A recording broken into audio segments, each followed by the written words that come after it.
Assalamualaikum warahmatullahi wabarakatuh. Perkenalkan, nama saya Mia Fitria. Di sini saya akan sedikit menyampaikan materi tentang sandaran hadis. Hadis dari segi penisbahan ada 4: hadis qudsi, hadis marfu, hadis mauquf, dan hadis maqtu. Yang pertama adalah hadis qudsi. Hadis qudsi adalah hadis yang dinisbahkan sumbernya dari Allah, namun bukan Al-Quran. Perbedaan hadis qudsi dengan hadis biasa hanya ada dalam penisbahannya.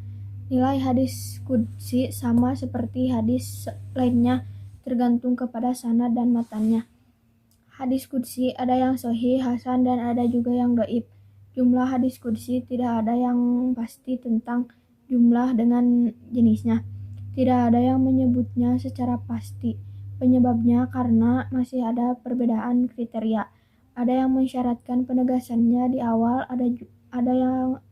ada yang cukup dengan makna, atau ada penisbahannya di tengah atau di akhir. Yang kedua, hadis marfu. Hadis marfu adalah hadis yang disandarkan langsung kepada Nabi, tidak hanya berhenti pada sahabat. Jenis hadis marfu ada 2. Yang pertama, hadis marfu labdon, yaitu hadis yang secara terang-terangan sahabat atau perawinya bahwa Nabi mengatakan, melakukan, atau menyetujuinya.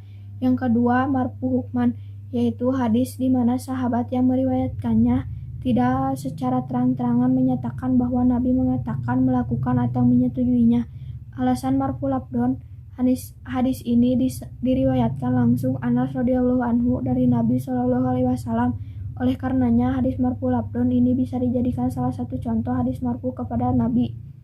Alasan marfu hukman, perkataan hadis ini secara zahirnya perkataan sahabat, yaitu Aisyah. Namun cerita dalam perkataan hadis marfu hukman ini adalah tentang Nabi. Yang ketiga yaitu hadis mauquf, adalah berita yang hanya disandarkan sampai kepada sahabat saja, baik yang disandarkan itu perkataan, perbuatan, atau takrir, baik yang sanadnya bersambung maupun terputus. Para ahli fikih Khurasan menamakan hadis mauquf dengan nama khobar atau atsar. Adapun para ahli hadis sepakat menyebutnya atsar karena diambil dari ungkapan atsartu al syai'a.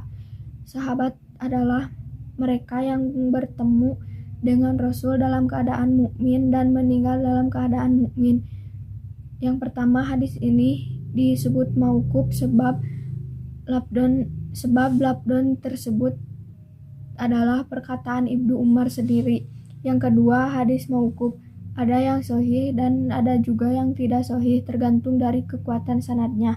Yang ketiga, hadis sahih yang mauquf adalah matan itu benar sebagai perkataan sahabat.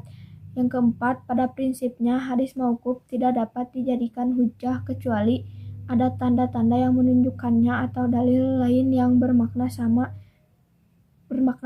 Yang ketiga, sebagian ulama berpendapat bahwa perkataan atau pendapat sahabat juga merupakan salah satu dari sumber hukum Islam setelah Al-Quran, hadis, ijma, dan qiyas. Yang keenam, jika dalam kitab hadis yang sahih terdapat hadis mauquf, maka pengertiannya adalah perkataan matan itu sahih dan benar dari sahabat, bukan dari Rasulullah SAW. Keadilan sahabat. Jumhur ulama sepakat bahwa sahabat adalah orang yang terpercaya dan disepakati keadilannya. Tetapi sebagian kelompok memaknai bahwa sahabat tidak semuanya adil karena mereka adalah manusia biasa. Oleh karenanya, konsep memaknai keadilan sahabat adalah sahabat bukanlah nabi, sahabat adalah manusia biasa seperti kita. Sahabat bersalah, berdosa, dan hilaf. Sahabat ada yang soleh sekali, ada yang biasa saja. Karena didikan Rasulullah SAW langsung. Simpulannya, sahabat bukan dijamin tidak berdosa atau maksum. Sahabat juga tidak dijamin tidak bersalah. Sahabat yang terjadi tolak ukur kebenaran bukan pada sahabat, akan tetapi pada Al-Quran dan hadis. Sahabat adalah orang yang paling paham Al-Quran. Dalam kelompok sahabat ini terdapat peningkatan ketaatan, kepintaran, dan kesetiaan Nabi sendiri untuk menempatkan mereka pada satu kelas sekalipun baginda menghormati dan menyayangi mereka semua. Yang keempat, hadis maktu. Hadis maktu adalah hadis yang disandarkan kepada tabi'in atau orang-orang yang setelah mereka baik perkataan maupun perbuatan. Tabi'in adalah orang yang bertemu dengan sahabat dan ia beriman kepada Nabi meskipun ia tidak melihat beliau serta ia mati dalam keadaan Islam. Hukum hadis maktu sama sekali tidak bisa dijadikan dalil dalam hukum-hukum syariat Islam, walaupun benar penisbatannya pada orang yang mengatakan sebab hanya merupakan perkataan atau perbuatan seorang muslim. Mungkin itu saja yang dapat saya sampaikan. Mohon maaf apabila masih banyak kekurangan. Wassalamualaikum warahmatullahi wabarakatuh.